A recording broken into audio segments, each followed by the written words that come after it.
Happy Father's Day to all of you fathers who are out there. Fathers are real men, and I want to thank you so much for being a part of this conversation as you all tune in weekly. And I just want to give a shout out actually to Joyce Harvin for a fine show, a show well done. If you guys didn't get a chance to listen to it live, please go and check out it in its entirety on her page. I believe she broadcast it on her page as well, Joyce Harvin, or Community Connections. It was a powerful show with a lot of information. And as a matter of fact, some of the stuff she was talking about is something that's going to be very apropos to our conversation on this evening. So I want to make sure that we get in here, we can give ourselves ample time to discuss everything that we're going to talk about on this evening, because I think that it's really important that we are aware, that we stay ahead of the game, or actually on top of the game in terms of everything that is going on around us. We're extremely excited about what is happening in the world and what's happening in communities of color across the nation. Starting out with what's on my mind, what it is. Happy belated Juneteenth to all of you that are out there. Hopefully you took some time to celebrate and to get excited and to get involved in the Juneteenth celebrations. I happen to be with the Rob Father just as all of this was going down, and I walked into the studio on WFCW, and he said, "Hey, did you get the message? The Senate has just passed the Juneteenth bill, making it an official holiday." And so I just want to say, well, happy Juneteenth, Rob. Thank you for being on top of things for me, that we were able to get that information out hot off of the press, and it was so cool. But yeah, so Congress officially made this a holiday. It was a unanimous decision in the Senate, followed by a vote in the House, which was unanimous altogether. Now, I want to talk about Juneteenth. We're going to talk about that, but I'm going to talk about it from the perspective of the Great Heist. And I want you guys to make sure that you stay tuned. We're going to talk about it. I have some guests that are coming in on this evening, right around quarter past the hour. And we're going to talk about those Juneteenth celebrations, things that have been happening in the community, all of it. I'm here for all of it.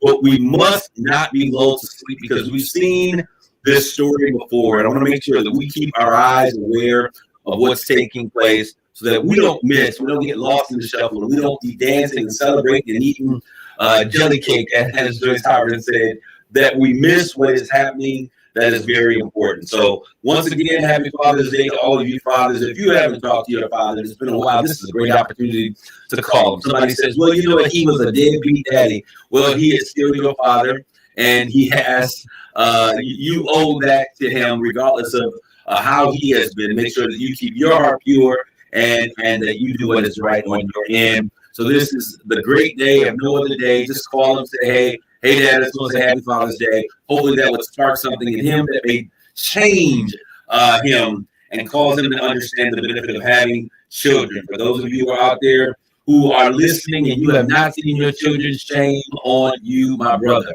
Come on, use this day as an opportunity for you to instigate something, because our young daughters and sons need the perspective and the presence of their father. Now, before I move forward, I need to say happy Father's Day to the Rob Father, who is in the studio. Rob, happy Father's Day to you, sir. Well, thank you very much. I appreciate that, Kareem. Amen. And you are a father, and I know we talk about father-son issues all of the time. So what does this mean to you, Rob, having the day that you are able to celebrate it as a dad? Well, every day is Father's Day to me. I've been a father for 25 years, a mentor of young men and women for a lot longer than that. About the same time, because I was in the Navy doing that sort of thing. But it means raising a young man is going to be better than me and lead forward ahead of me, after me. As I said in a previous show, I'm Gerald E. Robinson, Rob Father 1.0, and my son is 2.0. He's the better version. The better version, and I work hard to make sure that I don't leave any trash behind. And my son is a wonderful, outstanding citizen, a Marine Corps reservist, and working well on his own out there in Minneapolis. And I'm so proud of him that he's not a statistic. And what he does and his way he's living his life and whatnot is a reflection upon me as a father, as well as his mother. His mother and I talked today, and we're very proud that we have done as best that we could, especially in my case where I did not have a father to raise me. I was raised by a lot of male mentors in and out throughout the years. And so when I became a father, let us be a father 25 years ago, 26 years ago almost. I wasn't sure I was going to do a good job, but working in the Navy, you made it. I made it. And it was a challenge, but I love it. And every day is a dad's day for me. And so I want to say congratulations to you, Rob. There are so many other fathers that are out there. Rob said something that I think is very important for us to take note of. He talked about how, he's been a father for a long time as a mentor and those types of things. I want to say that it's important for us to understand how these positions as mentors, as surrogate fathers. See, some of us may not have biological children, but we have a responsibility for children that are in our community more than just our own. So sometimes we're absorbed by the idea of my, for, and no more. But we've got to begin to understand the importance of being surrogate fathers to those who don't have fathers. I've raised so many children, even though I biologically do not have children. I have raised so many children. I got a young girl down in Alabama, and she sent me a message, Happy Father's Day, Dad. My son here, who has also just had a daughter, making me a grandpappy, not a papa, but a poppy. We got to do a new age thing. I look at the time that I've invested in so many young people, and it's important for us to realize that your children are not just those that you raised biologically, but you got to reach out and you got to bring somebody in. So if you have a good home, it's important for you to make sure that you share the love of that home with someone else, and especially for men. Men, we are at a serious apex in our community where there is a lack of strong, Black, positive men who are willing to sow themselves, their wisdom, and everything that they have to make an impact in our community. So I salute all of you who are out there doing great things, whether it's via the radio, if it's on TV, if it's in the community, or just in the hood.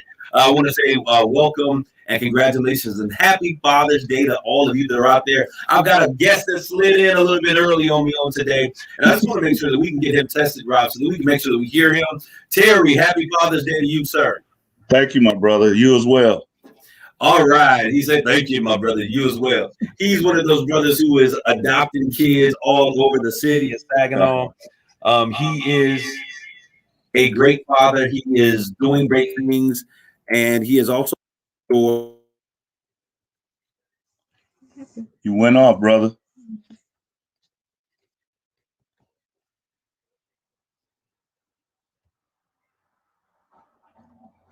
Can't hear you.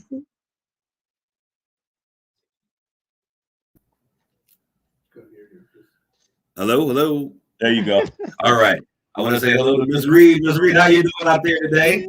How are you? Happy Father's Day to you. Thank you so very much. And I want to get in here. We're going to talk about the Juneteenth celebration that they put together. It was a collaboration between the Reeds and Ken and Karen Murphy, and we'll have that conversation with them on today. But I want to get through this pieces that we're talking about as it relates to the commemoration of this amazing day. Okay, so the thing that's interesting is that under Trump, Juneteenth was marred in controversy. If we would remember, it was during the height of the pandemic that he announced that he was going to go to Tulsa, Oklahoma on June 19th and hold this huge rally in the midst of a pandemic when so many African Americans were being affected negatively by death of this plague that we didn't understand what was going on at the time. And, he said that he made Juneteenth famous. Now, as much as I thought how arrogant this dude is, Rob, there was a bit of reality to the matter. Not in our communities, because I remember as a kid, we having Juneteenth celebrations. But for white America, they had no clue as to what Juneteenth was. And this threw this into the center of conversation. Later, he came through and he eventually changed the date. But if we remember, I want to say this, and I say stuff, and this is controversial, but I'm giving it to you straight. If we would remember, Herman Cain, who was one of his big supporters, attended that rally in Tulsa, Oklahoma, when he eventually had it, contracted COVID, and he later died. And nobody ever heard of Herman Cain. Herman Cain, who was such a prolific businessman, entrepreneur. I think he owned a ton of pizza restaurants. And I thought it was just interesting, the love, that they were showing. He was one of their black faces And I said just like that, one black under the black faces of the Republican Party that went out, supported, got COVID, and he suffered the consequences and died. But we hear very little about him, even though he was a great businessman, savvy entrepreneur. But so this year, under Biden, it is a federal holiday. When it's instituted into office or into law or celebration, June 17th of this year, and we celebrated it for the first time this past weekend. All right, $52 million. Can y'all say $52 million? $52 million. We are yet going to be talking about ARPA-palooza. We're talking about the $52 million that's coming into our city as one particular check. Now, there are other dollars that are coming in, millions of dollars, like tens of millions of dollars for schools and everything else. We've got to get involved. Let them know what it is that we're going to do. And I'm going to tell you, as we were talking about Juneteenth and everything else, I was also thinking that we need a real cultural center that is open. You know, I was listening to Joyce Harvin on before, and they were having the Juneteenth celebration. Miss Galloway, I praise God for all that she does. I saw all of the decorations and things going on over at the Cultural Center celebration. You know, we also have a site there, a rock, I think that's where Stevie Wonder, you know, commemorating him being from Saginaw. But we need to be able to celebrate our icons, our heroes in a real cultural center, a real African museum here in the city of Saginaw. So as we talk about those dollars, let's talk about how we can begin to do that and make history for real, for real. I want to give a real quick notice before we get into our conversation on today.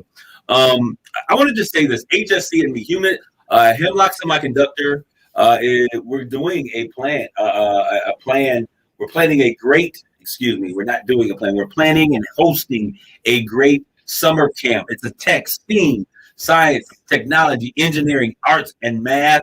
Free computers will be given away to kids that are part of this program. I want you guys to check out the website. I believe it goes live tomorrow evening. HSC and Me. That's HSCandme.com. You can register on there. We have a number of people that have already registered their children. It's a 2-week camp, 2 weeks for middle school, 2 weeks for high school. It is talking about solar technology, drone technology, structural engineering, everything that our young people need. It is going to help fill the gap that we saw become blaringly obvious during this period of COVID, all right? So let's get into that conversation. I'm going to get right on over to my man, Terry Reed, who is the owner of Community Auto 1 and 2. And Terry, what's going on, man? Slow but sure, my brother. Slow but sure. Yes, sir. All right, so we have a Juneteenth celebration that you put in partnership with some other individuals that were interested in getting involved in the community. Tell me a little bit about what took place, what was the motive, why you want to celebrate Juneteenth. Anyway, tell me what's going on. Wow. Okay. Well, you were involved. The Murphys, Ken and Karen Murphy was involved.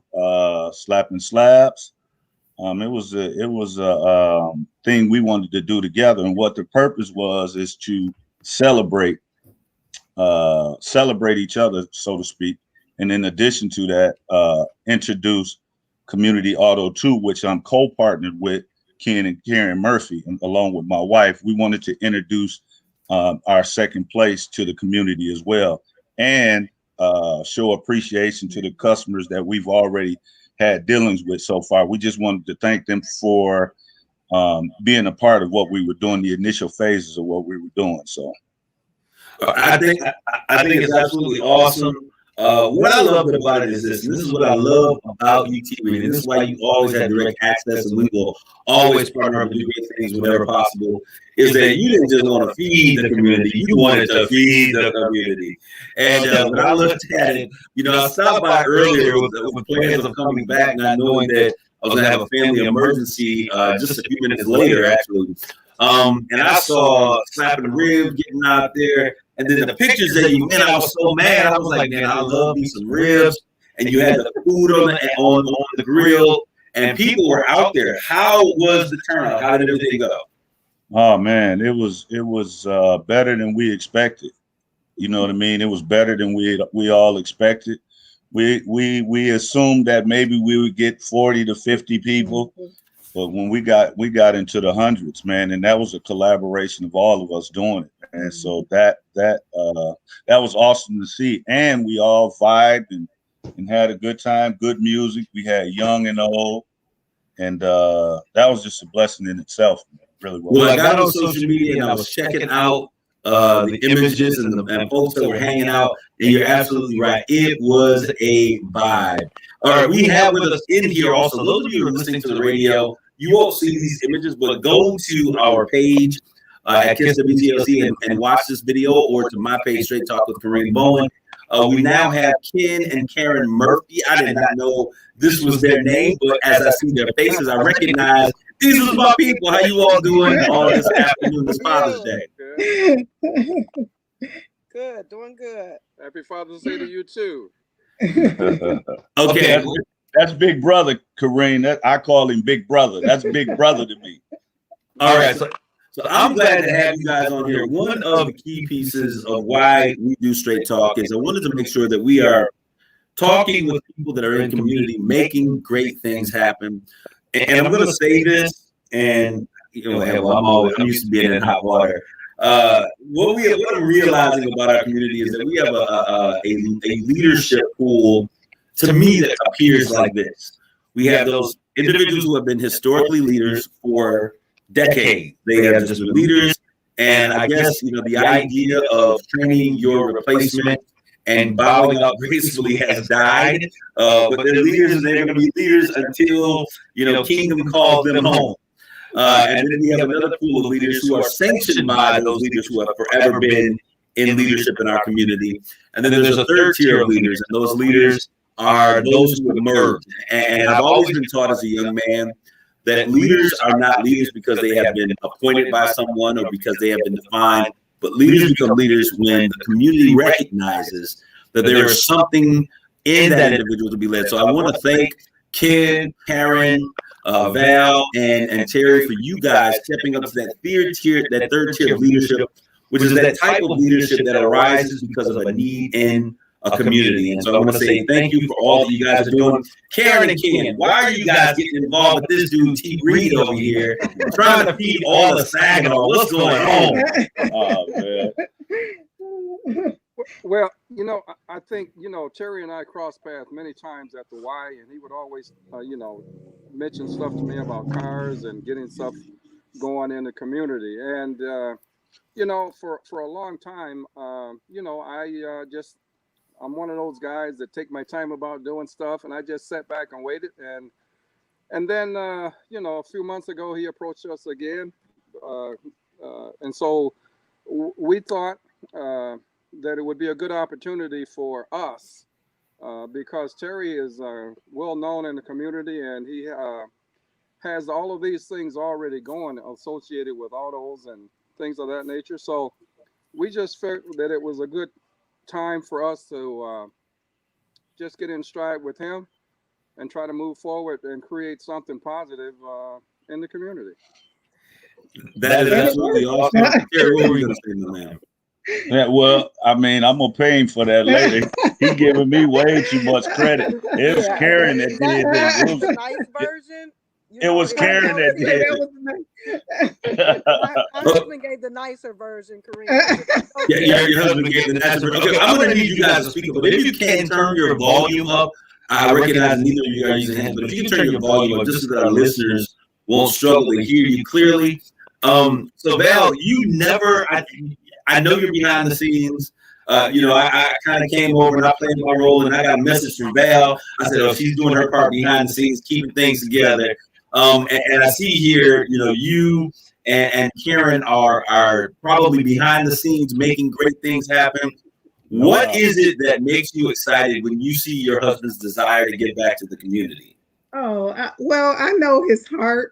And I think it's actually both of our hearts, just willing to be able to help and do what we can, in the community. So it's a wonderful thing to see. It really is.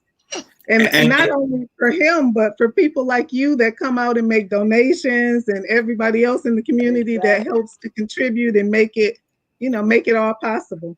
Well, Terry is my brother, and he knows that I'm not a person who likes to come and just drop off money. I want to be a part of what's happening in our community. That's very important to me. And Karen, I'm going to ask you, as you begin you looked at the Juneteenth celebration. What did that mean to you?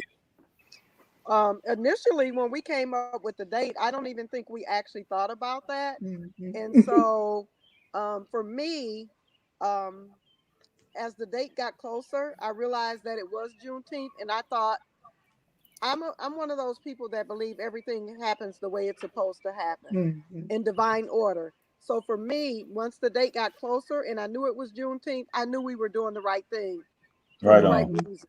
Right on. Right on. Right on. Okay, so Terry, tell me what has been the response of the community from the events that were taking place.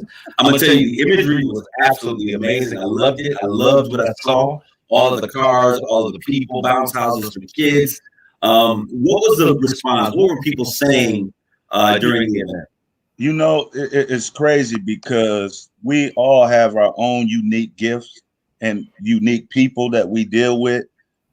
Big brother, Mr. Murphy, has business people and, you know, astute people, and they showed up. Karen as well, and they showed up, you know, and then, you know, me, I'm around the way guy, man. I do what I do. Yeah, that's it. And they showed up, and then like the clergy, pastor showed up, and man, I tell you, man, I'll give you an example of something, man. It was I was, for lack of a better word, 5 street guys that showed up there yesterday. And all they did was walk in and say, man, Terry, I just wanted y'all to see our face and say we celebrate you. They got in their cars and they left. So that to me displays order and respect, right? And that's what we need. Instead of talking about it, they need to see a plan of action. And so the Murphys, with the Reeds, with you, with Slapping Slabs, with Chris Murray and his crew, Twanny Gray and his brother, all of that played a role in this, man. So I can't take, or we can't take, the 4 of us can't take the credit for you because everybody played an integral part in what happened. Hey, Ken, I want to ask you this question, Mr. Murphy. When you began to look at this particular celebration, this was just step 1. You said you wanted to get involved. You've been watching and waiting for your opportunity. You chose this as your opportunity. As you, at being a man who appears to be a bit more seasoned, as you look at where our community is, what do you think is necessary for us to reclaim some of the greatness that we once had in the village? Well, you know, I think one of the things that we have to do is we have to demonstrate to our younger generation that you can be successful. It's just a matter of how do you go about it. And I think the business community is one that they need to strive to get into, because that is where you can have a significant impact, not so much just for yourself. If you look at even what Terry is doing, you have an impact on the community. So when you have an impact on the community, you can spread the bread on the water to a lot of people. So that's one of the things that I think that I want to at least try to accomplish. All right, now Ken, I don't know very much about you, Mr. Murphy. Now I know your wife is I don't want to say a pencil pusher. She's a smart one, and I know that she's been involved in business in a variety of ways. But why don't you share with our listeners a little bit about who you are, where you come from, what's in your DNA? Because someone may say, "Hey, we want to know more about Ken, so we can connect and get him involved in the community." You want a short biography? Huh? I came to Michigan when I was in 1966. I spent 1 year in high school in Bay City. I went to I had several scholarship offers in football and track, and so I did that, and I went to Northwood, and I went there for 4 years, and I worked for General Motors, and I worked for them until I was probably in my early 50s, and then I went to manage a site in Cass City, and I worked up there for about 5 years, and then kind of got into semi-retirement and found out that retirement was not for me. It's just too slow. So, you know, and I saw the opportunity to buy the property downtown. So I bought that property and I sat on it for, I don't know, 10, 12 years. And I knew that it was a good location. And I knew that I just needed the right personality. So right on. I think I came across it at the Y. Mr. Reed. Yeah. So now you got the right you got the right property, you got the right personality. So now what's the purpose? Just try to create something positive in the community and at the same time give back to the community. I think that we have a vision that you know, we can expand on what we can do at that particular location. It's just a matter of working our plan. And if we work our plan successfully, I think that the community will be well blessed by what we try to bring to it. Amen. That is absolutely amazing. All right, Karen, why don't you share with everyone that's listening, what is your role in this foursome in terms of making an impact in the community?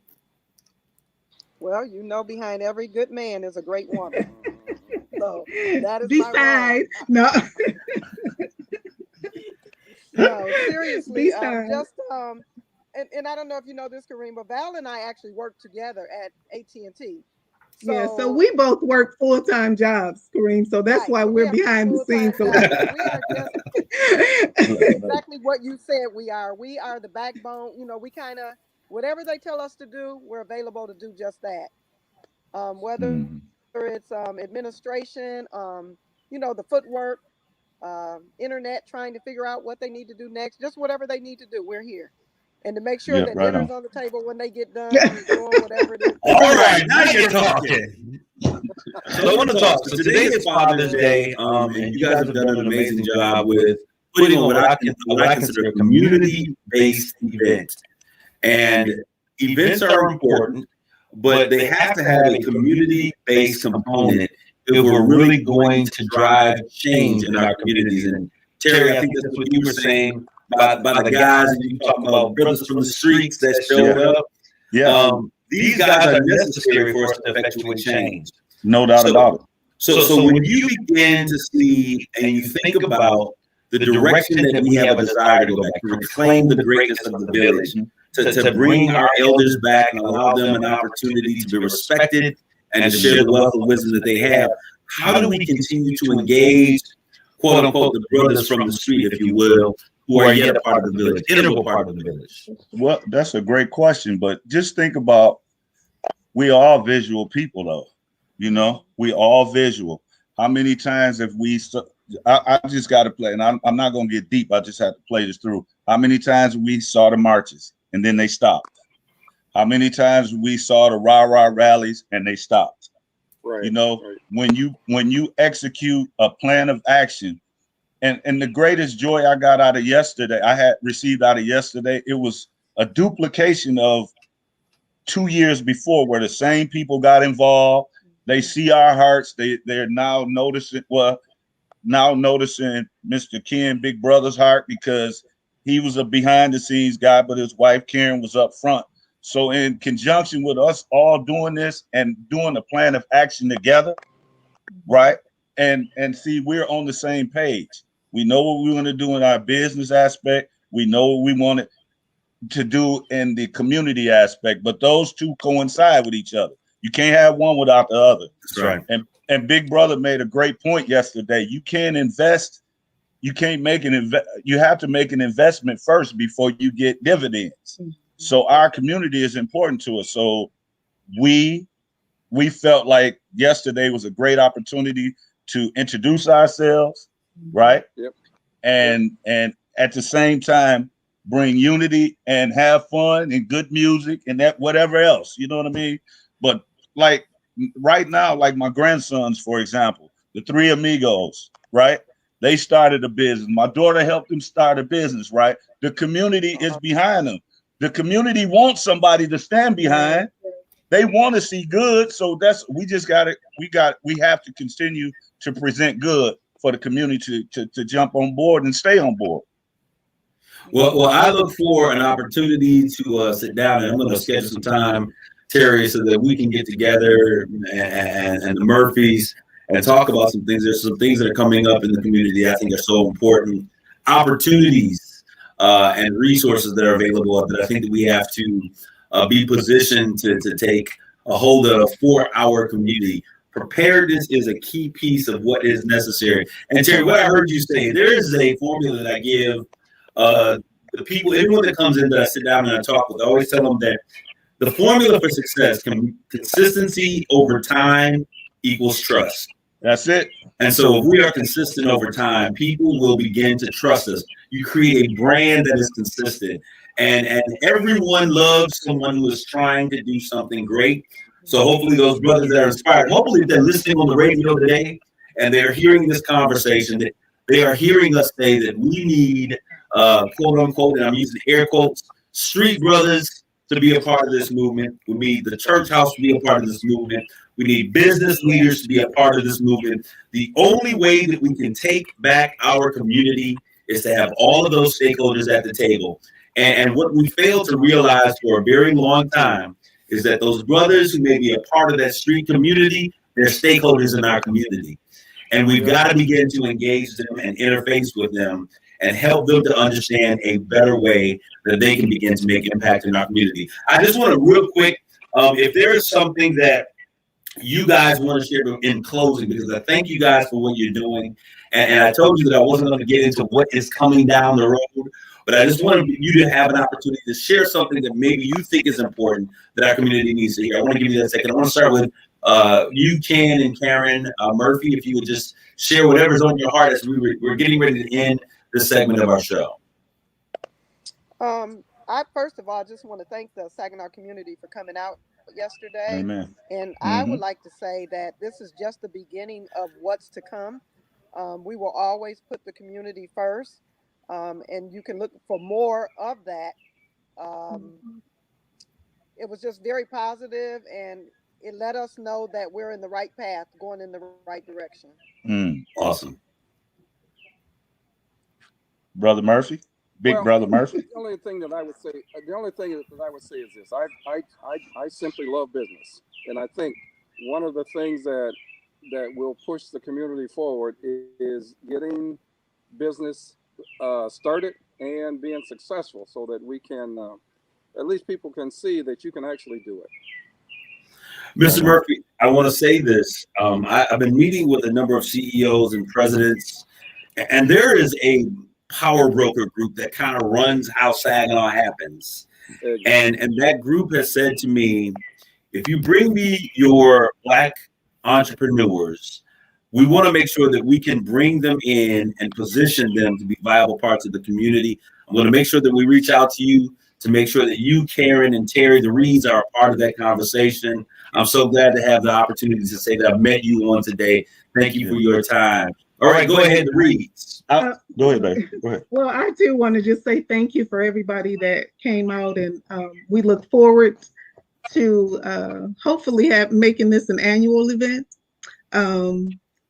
Special thank you again to you, Pastor Bowen, to Pastor Coleman, to Twani, to Slap and Slab, Chris Murray and the Muscle Crew, and the guy with the CNC, Greg Gibson.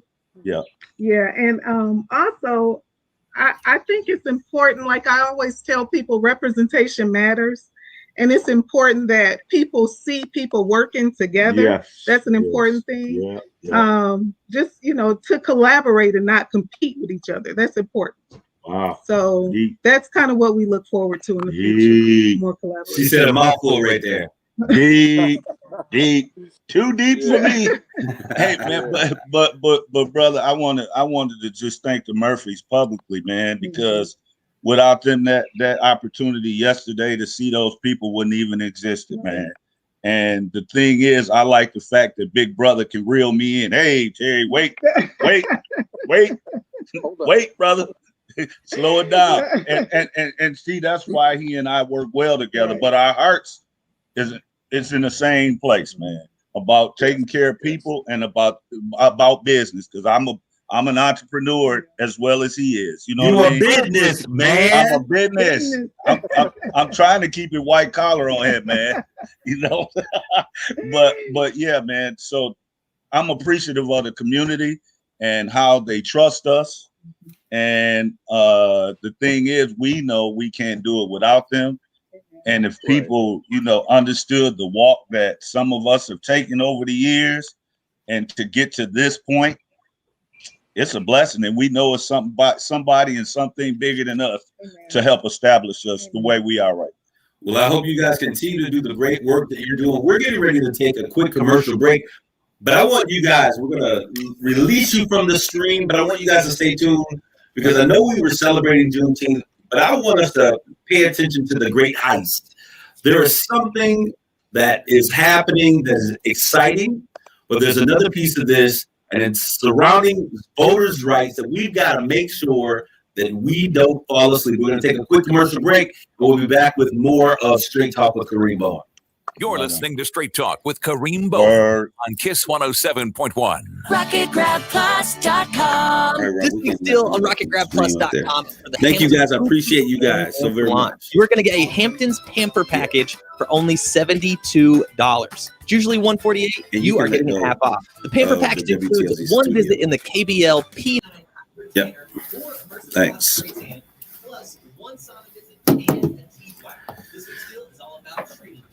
RocketGrabPlus.com right now to snag your deal. RocketGrabPlus.com. Introducing in-person payments from PayPal, a touch-free way for your customers to pay and tip. Whether you're a hot dog vendor, mustard, you gotta have the mustard. A personal trainer, don't you drop those knees, Sandra? Or a boba shop. Early perfection.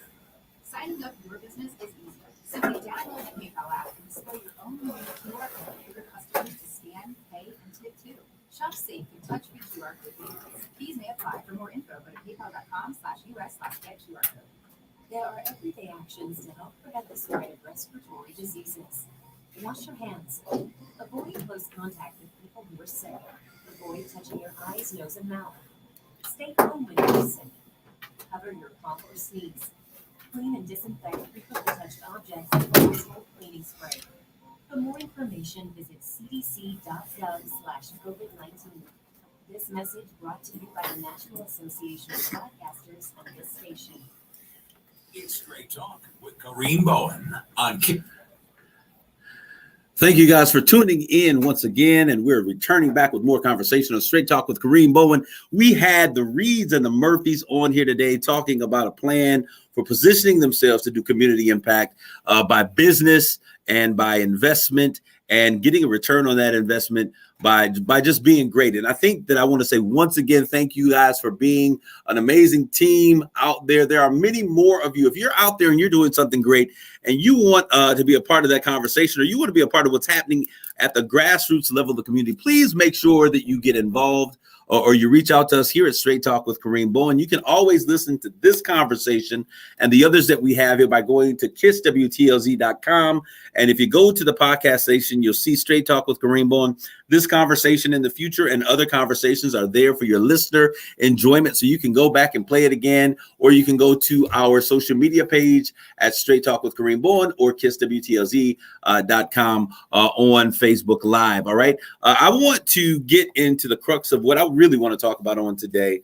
I'm so excited what Congress has done by the passing of this Juneteenth federal holiday. Rob, I know that you love federal holidays and days off and all of that great stuff. But I want to talk about this from the perspective. First of all, we're going to talk, and really those of you who are out there who don't really understand the fullness of what Juneteenth was or is, I want to share that with you. And then I want us to get into what I consider the great heist that we've got to be aware of. The thing that is looming in the background, that is happening slowly, state by state, that has the potential to give us another holiday that is filled with celebrations, but takes away more liberties and power that we have at the ballot box. And so we've got to make sure that this community stays woke. We want to be wide awake in terms of what's going on. Abraham Lincoln said this as a young attorney. He said if there was ever any wrong that needed to be righted, it was the emancipation of the Negro slave. And Rob, I know that you were part of a conversation that was taking place when Joyce was here, the teacher. I can't remember the teacher's name, but she was sharing and dropping some nuggets that were real. That was Kermit Diggs. All right. Absolutely wonderful job. If you're listening to this conversation, I want to say wonderful job in your explaining and she was just kind of going off the cuff, sharing things. But she said a number of things that I want to make sure that we highlight on today, because there's something that has been, I've been dealing with through this whole process. All right. When we begin to look at this, I think it's important for us to realize that Lincoln did not free the slaves by the support of Congress. I need you to understand that, not initially. So when we look at this, in fact, the Constitution and how it was written actually allowed for slavery to take place in the United States of America. And so it's important to understand that he was going through and sharing and talking with Congress that we need to emancipate the Negro slave. We need to do something to emancipate the Negro slave. How can we bring justice to the situation? And Congress was not really willing to move in terms of their emancipation of the Negro slave.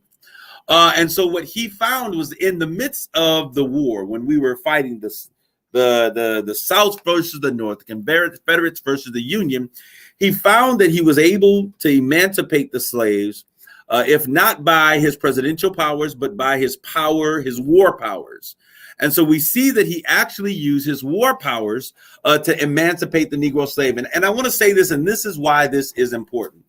This is important because we need to realize that there are a lot of things that we take for granted, and a lot of things that we look at as being the government doing their role in helping us as a community. But the reality of it is that emancipating the Negro slave, it became something that the government didn't want to do. They didn't want us free. And we talked about it, and as she was talking, and I was listening to other individuals, and I was reading, as we were here before the articles of this great nation were ever formed. We were here before the Constitution ever became the thing that was governing our body. And we were the ones that began to put colonization. We're talking about how can we use the slaves to build in this new world what we saw when we came to Africa.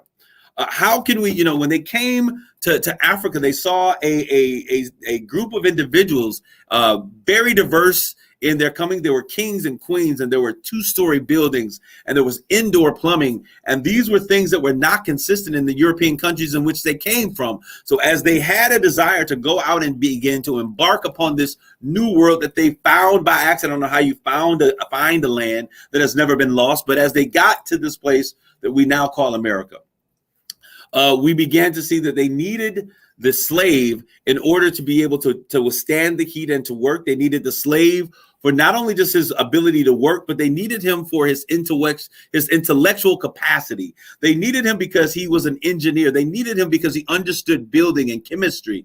And so we came to this nation this was not a trip on a boat. It was not something that we did of our own free will. We understand that the Middle Passages from Africa to here saw that hundreds of millions of slaves were killed in that process. But I'm saying this because I need us to understand that America has received a benefit called the labor of the Negro slave.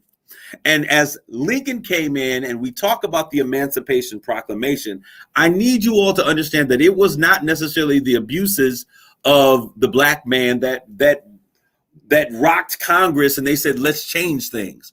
But it was the fact that Lincoln, so there were some people who had an understanding that the Negro slave must eventually be free. And Lincoln used his powers during the war because what he realized was this. He realized that the Confederate states, that means those states that were below the Mason-Dixon line, southern parts of the country, they were using the slave to dig their foxholes and their trenches. They were using the slave to mobilize and put heavy artillery into place. And he said, if we don't begin to do something about this, the South is going to beat the Union. They're going to secede from the Union and overthrow our nation. And so his idea became full steam ahead. And we talked about him using the war powers because it was during that war that he recognized that the benefit of the slave to the South during this war was helping the Confederates with their desire to overthrow the Union.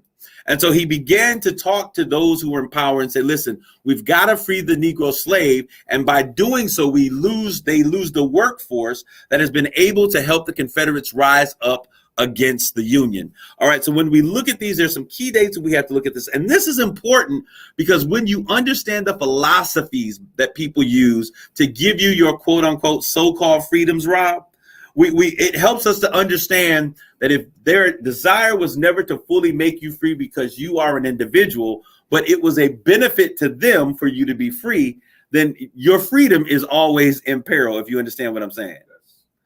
You said yes.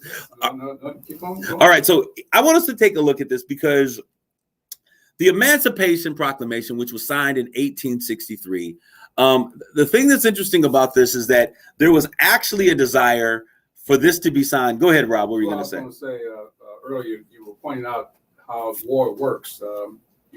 Lincoln was wise and his advisors were wise. Absolutely. To strike the enemy at their most beneficial tool. Absolutely. Was the Negro slave. Now, we must remember, however, though, there were black slaves who joined the Confederacy because it was easier for them to be working in war than it was to just do what they were being beat by their masters. Absolutely. That's why they allowed them to volunteer for the war. They didn't volunteer because we want to fight the white man's war. No, that's not what was going on. No, it was a very personal, selfish thing, and you had to choose between the worst of two evils. Either I go to war and try to get some kind of pay for it, or I sit here and get beaten by the white masters here and be treated roughly while everyone else is fighting the war. So, but Lincoln's advisors, if we strike them where it hurts, we know they're relying on slaves because white men was going to go dig graves and dig trenches and foxholes and whatnot and clean up poop and all that stuff. We got a slave to do that. And so that's why they hired them. But however, they didn't pay them well or they didn't give them any rank or anything. So. Absolutely. So as we look at this, and I need you all to understand the tone of this conversation. I'm not coming as an angry black man. I'm coming as an informed black man who has a desire to inform his community on something.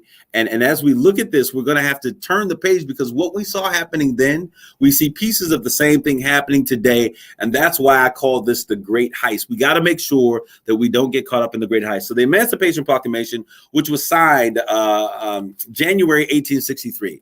Now, the thing that's interesting about this is that this was actually something that Lincoln was going to do in 1862, July of 1862. But what happened was they didn't want to give the Confederate states, the Southern states, the idea that they were desperate and that they could not win without slave labor. So they allowed this thing to go until December before he even wrote this emancipation to where they thought that they would maybe in a more favorable position. So here we see that if the desire was to free the Negro slaves, it would have happened and it would have occurred without incidents and without any other thing being of importance. But we continue on. So in 1863, January 1st, we saw that this proclamation was made. It was a proclamation, meaning that he did not even have the authority to make this proclamation or to rule this over the Confederate States because they were no longer submitted to the Union. And so he made this proclamation, which was for those states that were submitted to the Union, those states where the Union was able to get in there and have a stronghold. The 13th Amendment says, which was written in 1865. Now, I need you to see this. The Emancipation Proclamation was written in 1863, right? The 13th Amendment comes 2 years later in 1865. The 13th Amendment, notice, what is that word, Rob? Amendment. And what is amendment for, Rob?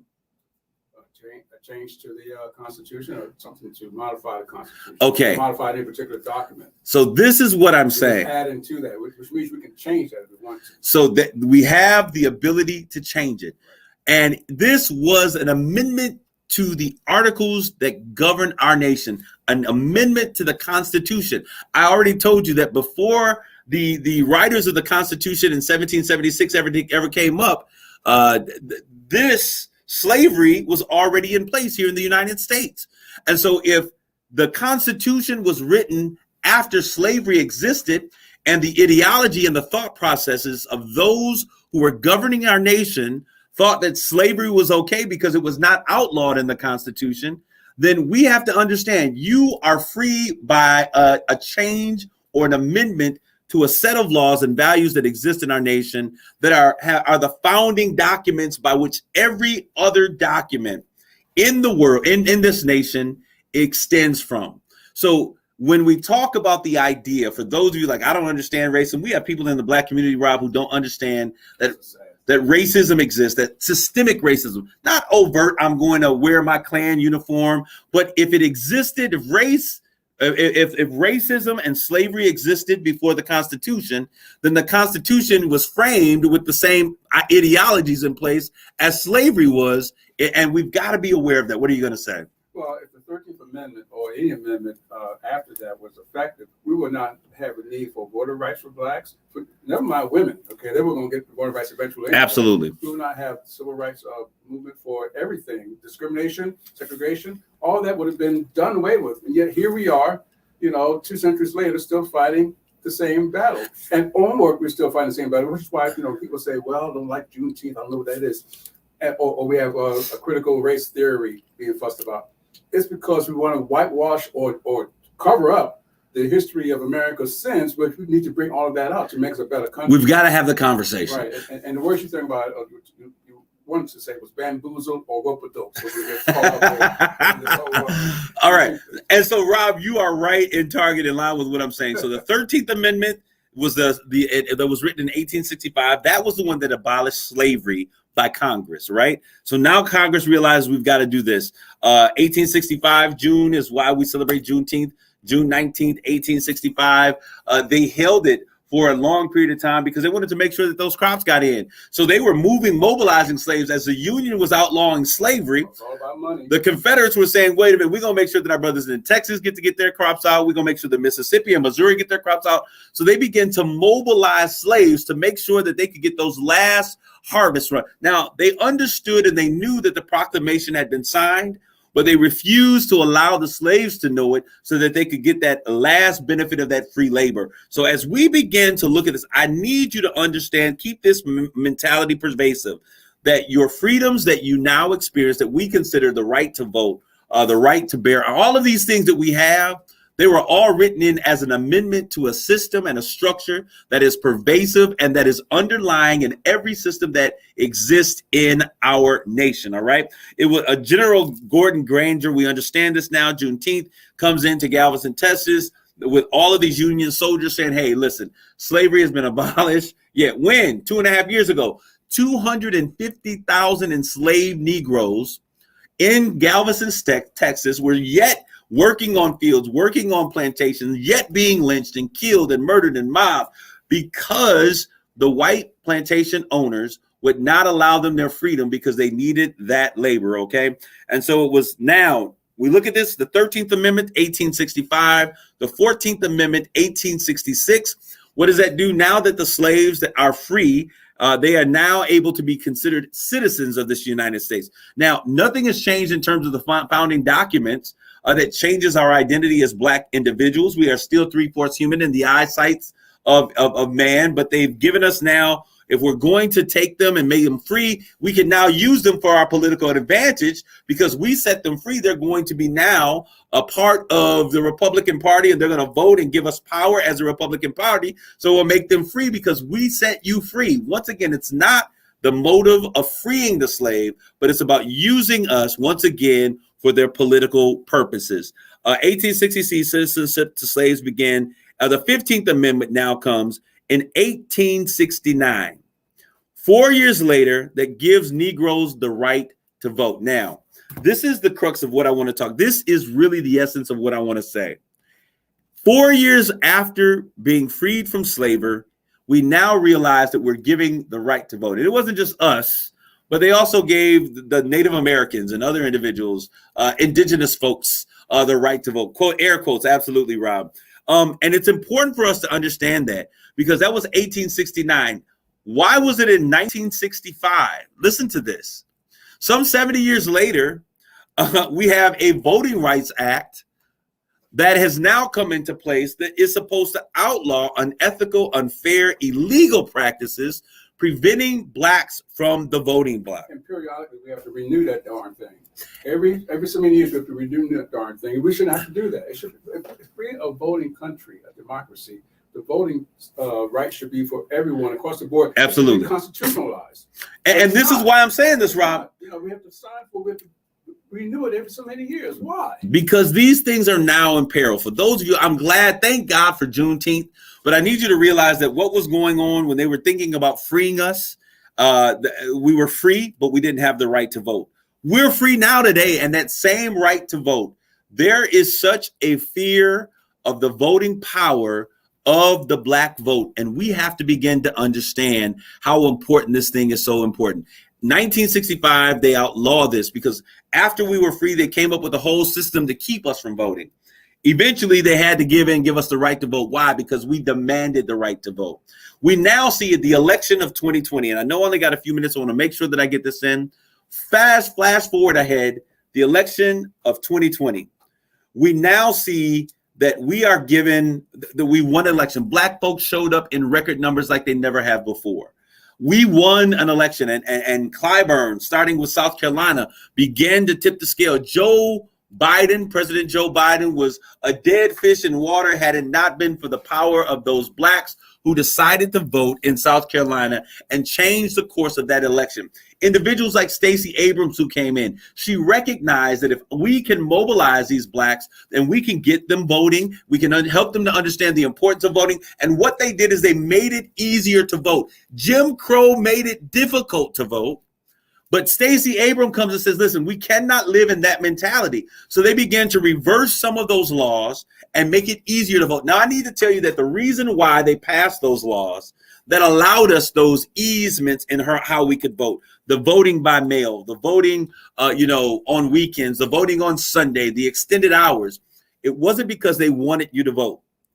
They fear your ability to vote. I need you to understand this. The reason I talked about all of this other historical stuff is because they don't mind giving you a holiday. They don't mind making Martin Luther King's Day a holiday. They don't mind making Juneteenth a holiday. But you know what? They will never make voting day in America a federal holiday. Why? Because it precludes all individuals from not being able to vote. The whole idea of me not being able to vote goes out the window.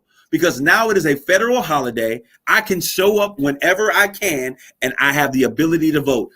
So we need to make sure that we understand clearly what is going on here. Juneteenth is a celebration that we should continually celebrate, but don't allow them to give you another holiday without the power that you have the ability to cast your vote. So now what has happened? 2020 comes. We didn't get those new benefits and those new allowances because they wanted us to vote. We got them because of a global health crisis. And it was the health crisis that they gave us the ability to make voting more easy.